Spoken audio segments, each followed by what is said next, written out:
मैं तू मेरा तेरा अच्छा बुरा, स्वीकृति ये इतना कठोर हृदय कर देती है। भाई भाई की छोटी सी संपत्ति के लिए हत्या कर देता है, इतना कठोर हृदय कर देता है। पूज्य जनों का अपमान निरादर, बड़ा यही स्वीकृति इतना सरस हृदय कर देते हैं। जरूरत पड़े तो अपने प्राण दूसरों के लिए देने के लिए।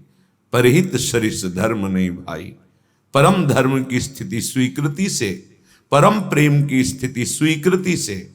विश्वास कीजिए, स्वीकृति ही हमारी गलत हो गई। आत्मबोध स्वीकृति से ही होता है, भगवत प्रेम स्वीकृति से ही होता है।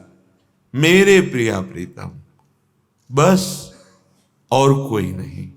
ये स्वीकृति ही तो है। मेरे तो गिरधर गोपाल दूसरो न कोई, स्वीकृति। पर यह स्वीकृति बहुत दुर्लभ स्वीकृति है। जीवन में जब तक चार बातें नहीं होंगी तब तक ये स्वीकृति भगवत मार्ग की पुष्ट नहीं होती। सबसे पहले निरंतर गुरु प्रदत्त नाम जप, मंत्र चिंतन। दूसरा, इसकी पुष्टता के लिए सत्संग अति अनिवार्य है, अति अनिवार्य है। सत्संग नहीं तो भजन नहीं बन सकता। भजन न होई संग बिनु, अगर भजनानंदी महापुरुषों का संग नहीं, भजन नहीं बन सकता। पहला, निरंतर नाम जप सदगुरु प्रदत्त, ये दिव्य स्वीकृति के लिए अत्यंत अनिवार्य है। दूसरा, भगवत प्राप्त महापुरुषों की वाणी का अर्थात सत्संग का नित्य श्रवण। तीसरा, शास्त्र स्वाध्याय, आचार्य वाणी, महापुरुषों की वाणियों का एकांत में स्वाध्याय मनन सहित। और चौथा, सेवा, गुरु सेवा, इष्ट सेवा, परिवार की सेवा, समाज की सेवा, राष्ट्र की सेवा, विश्व की सेवा। ये चार ऐसी महामहिमामयी साधन वृत्ति है जिससे ऐसी दिव्य स्वीकृति होगी कि असाधन अपने आप मिट जाएगा और दिव्य साधन संपत्ति प्रकाशित हो जाएगी। पहला, गुरु प्रदत्त नाम मंत्र, अभ्यास निरंतर का। दूसरा, महत्पुरुषों का संग, सत्संग। तीसरा, अध्यात्म वृत्ति को पुष्ट करने वाले महापुरुषों की वाणी, शास्त्रों का स्वाध्याय नियमित रूप से। और चौथा, सेवा। ये आपकी स्वीकृति को बदल देंगे। स्वीकृति ही भगवत प्राप्ति है। आप सच्ची बात समझ लो, ये मनन की हुई बात कह रहे हैं। जहां स्वीकृति हुई सोहम, सोहम अस्मि, अहम ब्रह्मास्मि, वो ब्रह्मबोध की तरफ पहुंच रहा है। स्वीकृति हो गई, मैं स्त्री, मैं पुरुष, मैं कर्ता, मैं भोक्ता, तो दुर्गति की तरफ बढ़ रहा है। सारा खेल स्वीकृति का। बड़ी महिमा इस स्वीकृति की है, पर यह स्वीकृति बड़ी दुर्लभ है जो असत स्वीकृति को मिटाकर सत्य में स्थित कर दे। यही स्वीकृति, तभी कहते भगवत प्राप्ति बहुत सरल है, बस ये स्वीकृति नहीं होती। लाख उपाय करो, बार बार यही बना रहता है, मैं पुरुष हूं, मैं स्त्री हूं, मैं ये भोगा, मैं ये भोगूंगा, मैंने ये किया, मैं ये करूंगा, मेरे पास ये है, अब मैं ये प्राप्त कर लूंगा, बस लोकवत। इसी स्वीकृति से हमारी दुर्दशा हो गई। कैसे लोक में हाहाकार मचाए है, माया तांडव किए हैं। राग, द्वेष, ईर्ष्या, मत्सरता, लोभ, मोह, काम, क्रोध नष्ट किए हुए, और उससे वो सुख समझ रहे हैं। माया के दासत्व से मुक्त होना ही नहीं चाहते, स्वीकृति बदलना ही नहीं चाहते। ऐसा प्रभाव कुमति का छा गया है कि सुमति द्वारा स्वीकृति करने की हिम्मत नहीं पड़ रही। मैं प्रभु का हूं और इस जन्म में सिर्फ मुझे प्रभु को प्राप्त करना है, दिव्यानंद की अनुभूति करनी है, स्वीकृति ही नहीं हो रही। गरज रहा है श्रीधाम वृंदावन पावन करने के लिए, गरज रहा है राधा नाम, कैसा भी महापतित हो, निकुंज विहारिणी श्यामाजू का ये नाम समस्त पापों का नाश करके हृदय में प्रेम प्रकाशित कर देता है। श्रीपाद कह रहे हैं, श्रीधाम वृंदावन को सुना था, यहां आया तो मेरा मन ही चुरा लिया गया। मुझे पता है किसने चुराया है, किशोरी जी ने। कह रहे हैं, वृंदावन गहन वने राधे ममहारितम मनोरत्नम लब्धम त्वयि नूनम स्मित मधुरम देहि दासोस्मि। बड़ा गहन वन है वृंदावन, जब यहां आया तो मेरा मन रूपी रत्न चुरा लिया गया। उनका मन रत्न है, अपना तो अभी कूड़ा करकट समेटे हुए है, इसे रत्न बनाना होगा। जिसका मन निर्विकार है, निरपेक्ष है, किसी भी तरह की कोई लौकिक पारलौकिक आशा नहीं है, एकमात्र सच्चिदानंद प्रभु में लगा हुआ है, वो मन रत्न है। श्रीपाद ब्रह्मबोध संपन्न महापुरुष हैं। कह रहे, महिमा सुनी वृंदावन की आया, इतना गहन वन वृंदावन, यहां खो गया मेरा मन रूपी रत्न, और उसे मानो चुरा लिया गया। किसने चुराया? बोले राधे मम हारितम मनोरत्नम। मुझे पता चल गया, चुराने वाले का पता चल गया, मेरे मन को किशोरी जो ने चुरा लिया है। अब मन तो मैं वापस लूंगा नहीं, लेकिन उसके बदले में लूंगा। क्या लूंगा? लब्धम त्वयैव नूनम स्मित मधुरम। पहली बात, आप हमारे सामने प्रकट हो और मंद मुस्कुरा दे, और फिर देहि दासोस्मि, मुझे ऐसी ठसक दे दीजिए कि मैं आपका दास हूं।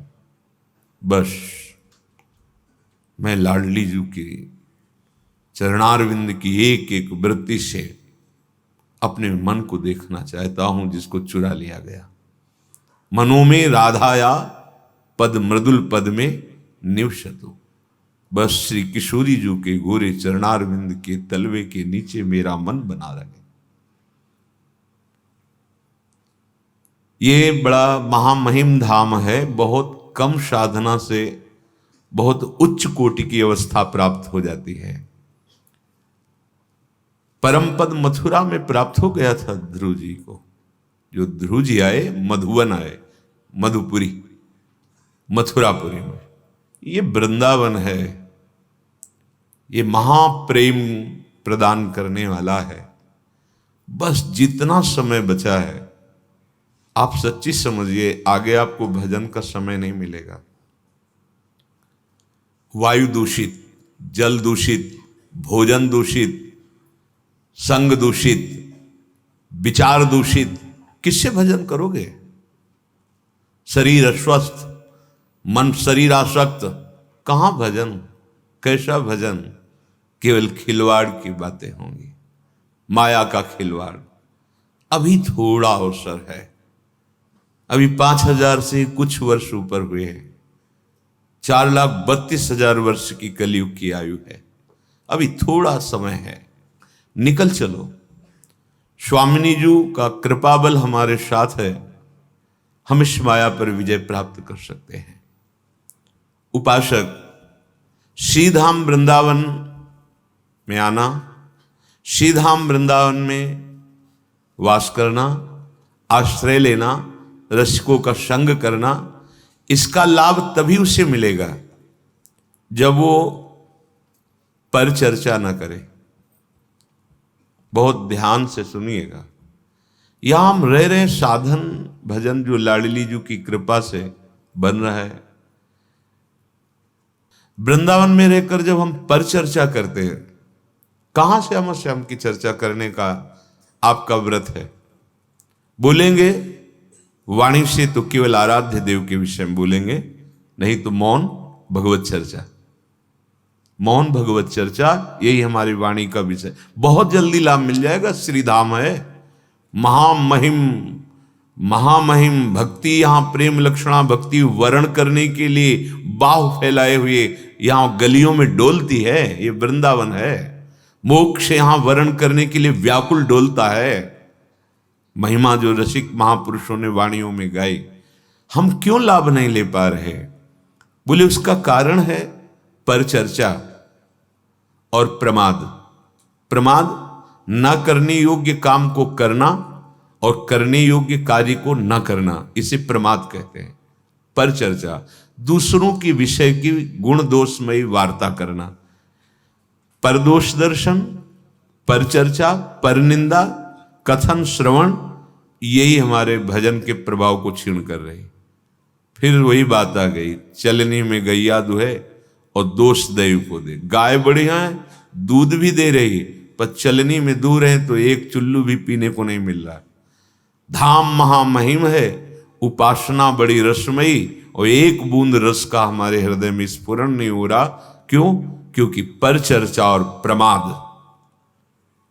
बैठा लो मन में इस बात को। रसना कटो जो अन रटो। क्यों नहीं आप आचार्य चरण की बातें स्वीकार की जा रही? महापुरुषों की व्यर्थ वार्ता क्यों? हम प्राय देखते हैं, बिल्कुल इतनी पीड़ा नहीं कि मेरे कितने मिनट व्यर्थ जा रहे हैं। कभी कभी एक झुलझुलाहट होनी चाहिए, आपको एक जलन होनी चाहिए कि इतना मिनट हम इससे व्यर्थ की वार्ता करते रहे। और वो वार्ता में गुण दोष जरूर आ जाएंगे, किसी की गुण चर्चा और किसी की दोष चर्चा। उपासक दोनों नहीं करता। तात सुनहु मायाकृत गुण और दोष अनेक, अनेक गुण या उभय न देखी, देखी सो विवेक। सच्चा गुण यह है कि न गुण देखना है न दोष देखना है, भगवत भाव से सबसे देख के उदासीन अपने उपासना में लगे रहना। जिसमें ये दो बातें बनी रहती हैं, उसमें तीसरी बात घमंड प्रकट हो जाती है, अपने में बड़ेपन का, मैं बड़ा हूं। तो उसका परिणाम भय विषाद शोक आ जाता है। वृंदावन में रहते हुए चिंता, भय, शोक, विषाद, या वृंदावन का आश्रय, वृंदावनेश्वरी का आश्रय, और आपके अंदर भय, चिंता, शोक, विषाद। ध्यान दीजिए, फिर ध्यान दीजिए। वृंदावन महामहिम है। अगर मोक्ष चाहिए तो घर घर भटकत मुक्ति बावरी, स्वीकार कर ले कोई। और प्रेम लक्षणा भक्ति तो यहां बाहु पसारे हुए हृदय से आलिंगन करने के लिए तैयार, अर्थात तुम्हारे हृदय में प्रेम लक्षणा भक्ति आने के लिए आतुर है, क्योंकि तुमने धाम का आश्रय वास स्वीकार किया है। पर क्यों नहीं हो रहा? बोले पर चर्चा, पर गुण, पर दोष वर्णन, ये उपासक के लिए बहुत हानिकारक है। और प्रमाद, ना करने योग्य कार्य करना और करने योग्य कार्य में प्रमाद, ये प्रमाद। अगर हमारे अंदर ये दो दोष यहां बढ़ गए तो तीसरा, अपने में बड़प्पन का सम्मान पाने की चाह, अपने में गुणाभिमान, देहाभिमान बढ़ जाएगा। परिणाम भय, विषाद, शोक, चिंता, ये उसके हृदय में आ जाएगी। जहां थोड़ी साधन वृत्ति बढ़ी तो उपदेशक बन जाता है उपासक। ये महापुरुषों के वचन है। उपदेशक तब तक बनने की आवश्यकता नहीं जब तक तुम षड विकार पर विजय प्राप्त करके भगवत साक्षात्कार न कर लो, तब तक उपदेशक बनने का अधिकार नहीं है। जिस वस्तु का स्वाद नहीं चखा उसको बोलने का अधिकार कैसे प्राप्त हो गया? एक बार किसी महात्मा के पास कोई अपने बालक को लेके गया और कहा कि बहुत मीठा खाता है, गुड़ खाता है, आप इसे मना कर दीजिए, आपकी बात मान जाए। बोले एक सप्ताह बाद आना। जब आए, बोले बेटा मीठा मत खाया करो, उससे तुम्हारे पेट में कीड़े पड़ जाएंगे। आधे आधे उससे समझाया। तो उस घर वाले व्यक्ति ने कहा, ये बात तो उसी दिन कह सकते थे, एक सप्ताह क्यों लगाया? बोले क्योंकि मैं भी मीठा खाता था, एक सप्ताह से छोड़ दिया और आजीवन के लिए तब मैं उपदेश। ये है महात्मा की वृत्ति। हमें भगवत साक्षात्कार नहीं हुआ, हमने अपनी इंद्रियों को अंतर्मुख करके स्वरूपानुसंधान नहीं किया, संसार से वैराग्य नहीं, हम उपदेशक बनकर उपदेश दे रहे हैं तो हमें सम्मान मिलेगा और भ्रष्ट हो जाएंगे। सम्मानम कल्याति घोर गरणम, ये विष केवल सिद्ध महापुरुष ही पचा सकता है। जैसे भगवान शिव हलाहल विष कुछ नहीं फर्क पड़ा, ऐसे ही जो शिव स्वरूप हो गया है, भगवत स्वरूप हो गया है, वो जो साधक अभी कोई स्थिति नहीं और उपदेशक बन जाता है, तो ये उपदेशक की भावना बड़ी उसको निंदनीय स्थिति में गिरा देती है। महापुरुषों के वचन खोखला कर देती है अंदर से। सम्मान, विषय, प्रियता सब घेर लेते हैं। आज लड़ने की सामर्थ्य है नहीं क्योंकि वो स्थिति नहीं आई, भूमिका नहीं आई, वो फिर अंदर ही अंदर वो खोखला हो जाता है। उपदेशक अपने को दूसरों का कल्याण करने वाला समझ बैठता है, और जो भगवत प्राप्त वो बोधयंता परस्परम कथयंति च माम नित्यम तुष्यंति च रमंति च, ये भगवद आदेश का पालन हो रहा है। स्वांतः सुखाय तुलसी रघुनाथ गाथा। जगत का मंगल नहीं, जगत तो जगदीश स्वरूप उनको अनुभव में आता है। मेरे भगवान इस रूपों में बैठ करके प्रश्न उत्तर करते हैं, मेरे भगवान भगवत चर्चा करने का अवसर देते हैं। बोधयंता परस्परम, परस्पर भगवत चर्चा, उसी में तुष्ट होना, उसी में रमण करना, ये स्वभाव होता है। आशा बसन व्यसन याति नहीं, रघुपति चरित होए ता सुनहि।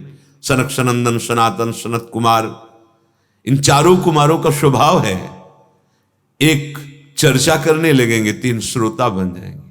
भगवान शिव चर्चा कर रहे हैं, अंबाजी श्रोता बनी। यहां उपदेशक की व्यक्ति नहीं है, यहां स्वांता सुखाय है। जो वाणी द्वारा तुमने बोला वो तुम्हारे हृदय में है, तुम्हारे आचरण में है नहीं, तो दंभ कहा जाएगा। इसी को दंभ कहा जाता है। इसलिए उपासक जब तक अनुभव न हो जाए तब तक वाणी खोले नहीं। फिर जब खोलेगा तो लाखों की हृदय ग्रंथि को खोल देगा वो, क्योंकि वो सामर्थ्य उसकी वाणी में जागृत हो जाती है। उपदेशक अगर उस भूमिका को प्राप्त नहीं है तो उसके अंदर ज्ञानाभिमान जागृत हो जाता है और सामने वो लघु समझने लगता है, फिर वो भ्रष्ट हो जाता है। सामने लघु नहीं देखना, सामने आराध्य देव देखना है। और इसकी अभ्यास वृत्ति करके जब साक्षात दर्शन होने लगे, जैसे उपासक पहले मनुष्य देखेगा, फिर उसमें भगवत भावना, उपासक पहले खंबा देखेगा, फिर भगवत भावना, लेकिन परिपक्व अभ्यास अवस्था सीधे विद्या विनय संपन्ने ब्राह्मणे गविहस्तनी सुनीच सुपाके चा पंडिता समदर्शिना। सीधे दृष्टि पड़ते सब में मेरा प्रभु, सर्वान वस्तुतया निरीक्ष परम स्वाराध्य बुद्धिर्मम। व्यर्थ ना सुनने का अभ्यास बनाइए, ये अभ्यास से हो जाता है। अगर मंत्राकार वृत्ति की अभ्यास है तो एकदम एकाग्र वृत्ति कीजिए, कोलाहल मचा है, बस केवल इतना है कि स्वर गूंज रहा है और अपना मंत्र सुनाई दे रहा, कोई शब्द अपना प्रभाव नहीं डाल पा रहा है। अभ्यास। जो अधिक बोलने का, अधिक सुनने का, प्रपंच का भाव कर लेता है, पूरा जीवन निकल जाता है, अनुभूत कुछ नहीं होता, कुछ नहीं अनुभव होता। इसी चमड़े को सजाने संवारने में पूरा जीवन निकल जाता है। बड़ा विनोद का विषय है। शूरवीर कहा करके कायरता का आचरण दिखाना, ये विनोद का विषय है। भगवत प्राप्ति का लक्ष्य करके चलने वाला उपासक माया के मनोरंजन में विश्राम मान लेना, शरीर सुख को विश्राम मान लेना। प्रपंच में क्या कर रहे हैं? बोले समय नहीं कट रहा था तो बैठे बातें कर रहे थे, ये खेल रहे थे, ये कर। समय यहाँ कम पड़ता है समय उपासक को, उसको लगता है कि और समय बढ़ जाए, और अधिक साधन करूं, निरंतर और नाम जप करूं। श्रवणनी और कथा नहीं सुनी हो, रसना और न गई हो। कानों से भगवत चर्चा किसे, श्रवण फुटो जो अन सुनो। कहां हमारी स्थिति है? बहुत प्रपंच में राग हो गया है, प्रपंच कथन में, प्रपंच श्रवण में। और सिद्धावस्था कैसे मिलती है? बोले श्रवणनी और कथा नहीं सुनी हो, रसना और न गए। ग्राम्य कथा, विषय कथा, राज कथा नहीं, नहीं, भगवत कथा, केवल भगवत कथा, वही गान करना, वही श्रवण करना। जीव अपनी तरफ प्रमाद किए हुए है, संयम में रखो इसको। बहुत ही दुष्ट स्वभाव बनती चली जा रही, ये खाना, ये खाना, ये खाना, कभी नहीं अगा रही। ये नहीं आ रहा कि जब लिखा है राधा नाम सुधा रसम, तो मुझे क्यों नहीं सुधा रस, अमृत रस का अनुभव क्यों नहीं हो रहा? ये कभी चाह नहीं पैदा हो रही। हाँ, आज ये समोसा चटनी, आज ये पदार्थ, आज ये पदार्थ, इस दुष्ट को बढ़ावा देते चले जा रहे हैं। रसेंद्री को प्रमाद युक्त मत कीजिए। उपासक यदि सिद्धावस्था में पदार्पण करने का निश्चय बना लिया है तो रसेंद्री को प्रमाद से बचाइए, जीव को संयम में कीजिए। उचित सात्विक भगवत समर्पित आहार, अल्पाहार। किसी को अपनी आंतरिक वृत्ति का परिचय मत दीजिए जब तक भगवदाकार वृत्ति ना आ जाए। उठती है अपनी बात बताने के लिए अंदर से लहर, उसका दमन करो, दबा दो उसे और शमन करो, अंदर ही शांत कर लो।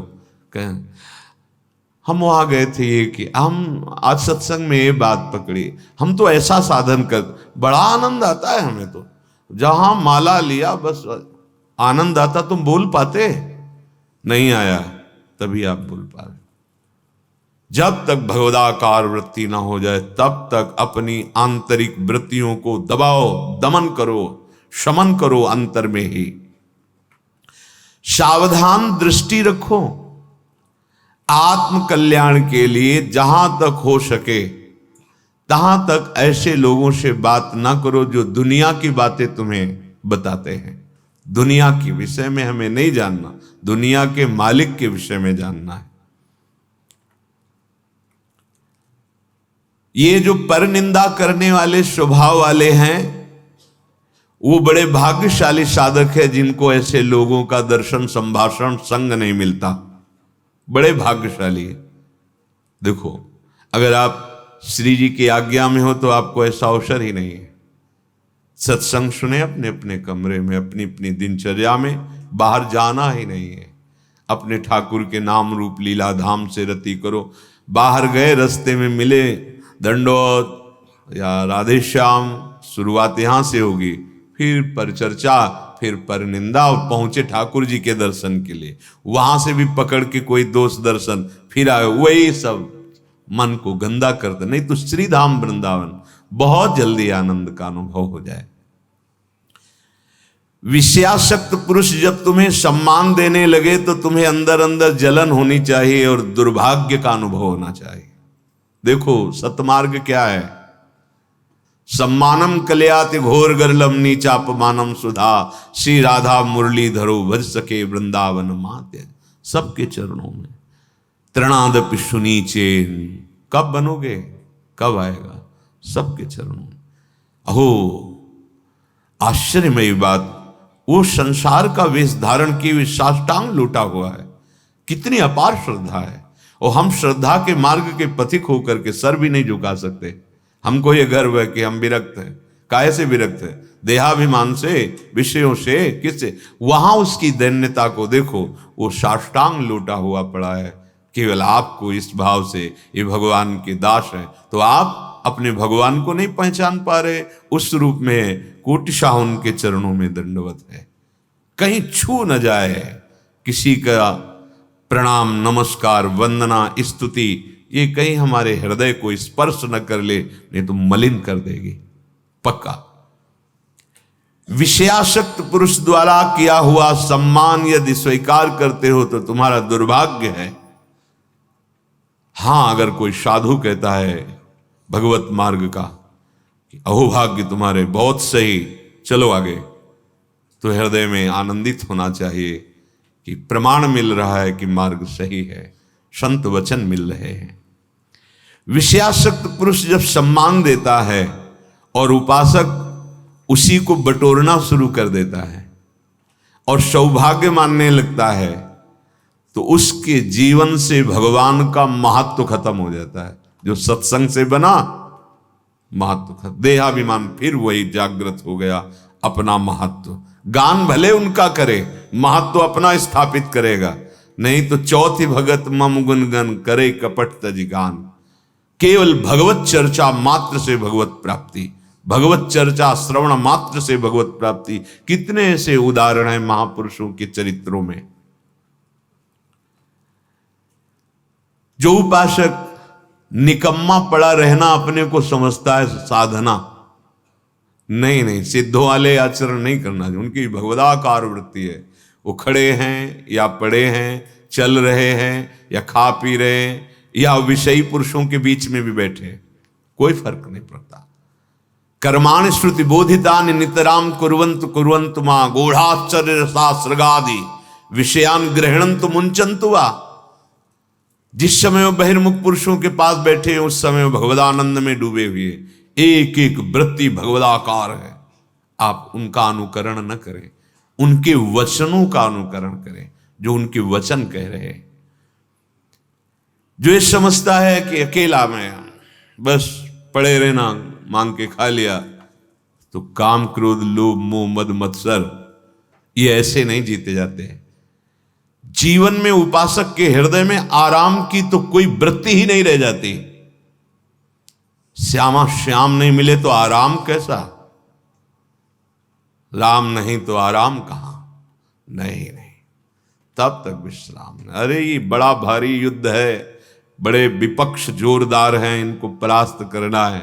ऐसे नहीं कि कमरा ले लिया, पड़े हैं, खा रहे हैं, पी रहे हैं। केवल पड़े भी नहीं रह सकते ना तुम, क्योंकि एक क्षण बिना कर्म किए नहीं रह सकते। शरीर से पड़े हो, लेकिन अंदर की विकारग्रस्त वृत्तियां तुम्हें चैन लेने देंगी, तुमसे ऐसे असाधन करा देंगी, वो व्यर्थ जीवन हो जाएगा। इसलिए सदैव भगवत कार्यों में इस शरीर को खूब लगाए रखो। भगवत कार्यों में, जो ये सब भगवत कार्य हैं। अगर आप गृहस्थ में तो सब भगवत कार्य, विरक्त में तो प्रगट के भगवत कार्यों में प्रभु की सेवा संपादन करने के लिए पूरे शरीर की ताकत लगा दो।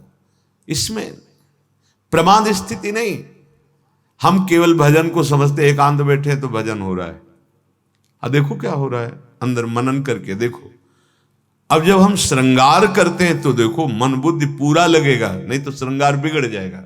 जरा भी मन हटा तो श्रृंगार परिचय बताने लगता है प्रभु के श्री अंगों का, कि आज एकाग्रता पूर्वक प्रियता के भाव से नहीं किया गया है। जरा सी वृत्ति बाहर चली जाए तो आपका श्रृंगार बिगड़ जाएगा। पहले मनन होता है, आज ऐसे फूल बंगला बनाएंगे, आज ऐसी पोशाक होगी, आज ऐसी नथ होगी, ये मानसिक हो रहा है। फिर प्रगट में उसमें तन्मयता पूर्वक हो रहा है। परम सिद्ध वर्तमान में भगवदानंद की अनुभूति करने का बहुत प्रबल साधन मिल गया, और यही सिद्धावस्था का अनुभव करा देगा कि जो कर रहे हो ये परम सिद्ध वस्तु है। इसलिए उपासक भगवत प्राप्ति के लिए ये 4 बातें जीवन में बहुत ध्यान पूर्वक, पहला निरंतर नाम जप, दूसरा सत्संग। सत्संग बहुत बड़ी प्रेरणा देता है हमें भगवत प्राप्ति की। असत आचरणों की त्यागने की सामर्थ्य सत्संग से मिलती है। और तीसरा शास्त्रों का स्वाध्याय अनिवार्य है। और चौथा भगवत सेवा।